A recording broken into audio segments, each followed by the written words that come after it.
Hi everyone, it's Alicia, and no, this is not a Second Life video.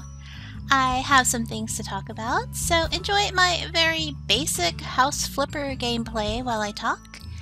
Also, just as a trigger warning, there will be a very brief mention of wanting to be unalive. It's fairly quick, but I just wanted to warn you.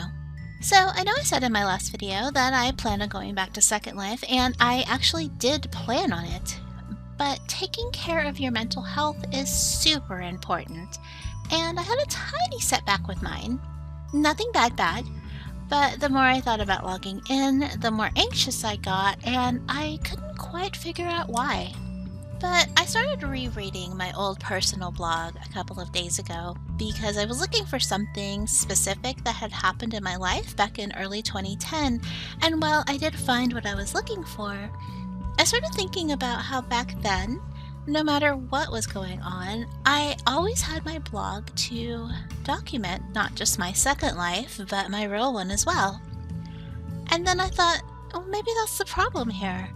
I've spent over a decade talking things out with you all, whether it was on my blog or through my YouTube videos, and I stopped doing that at some point. So then I thought, okay, maybe this is the answer.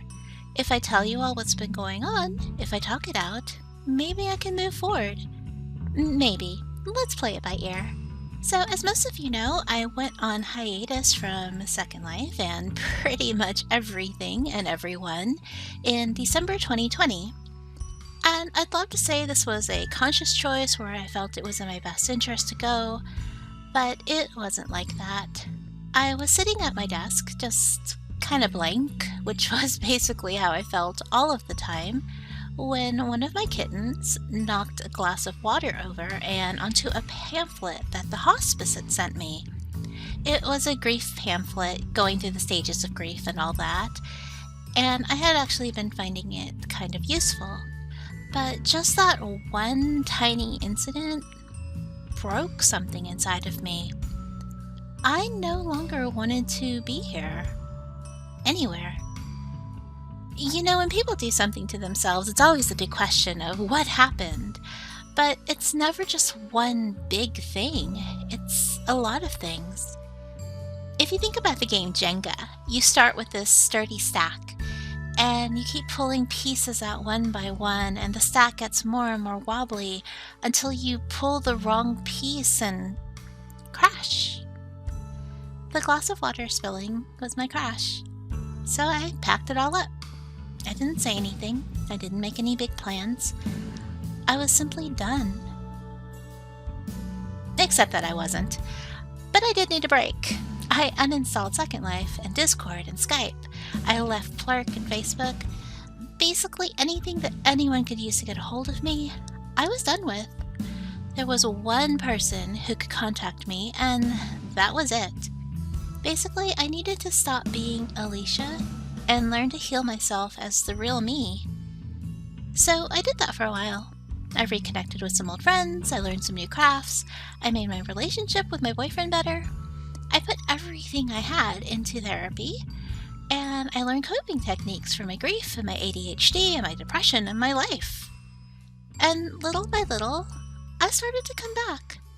Not just to being online or to being Alicia, but to being myself. I miss a lot of the things I used to do. I miss streaming on Twitch. I miss Second Life. I miss doing photos and videos every single day. But there are some things I don't miss. I don't miss being expected to be a certain way. I don't miss trying to be entertaining. I don't miss keeping up with blog quotas and doing consistent YouTube uploads and the routine of being a streamer in general. I guess I just don't want expectations for my online hobbies.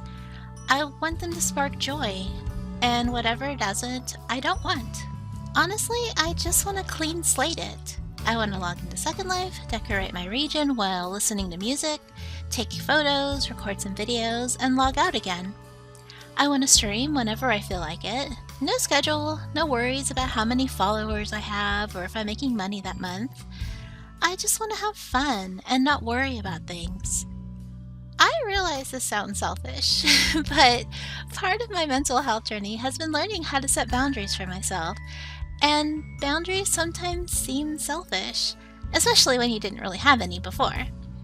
But there's nothing selfish about protecting your own mental health, however you choose to do that. So I guess that's kind of the story. I'm doing pretty well most days. I have my down days like anyone does, but I have the ability now to pull myself up relatively quickly. And if I can't do it, I know now that it's okay to just let myself rest for a little while until I can. I think that's probably one of the most important things I've learned over the past couple of years. It's okay to not do things. You can stop. You can just take a break and it's okay. And hopefully I've come to the end of my break. Or at least near enough to the end of it. If you've made it this far, thank you for listening. I will leave you now with a quote that I kept in my mind the past couple of years. It's okay to be a glow stick.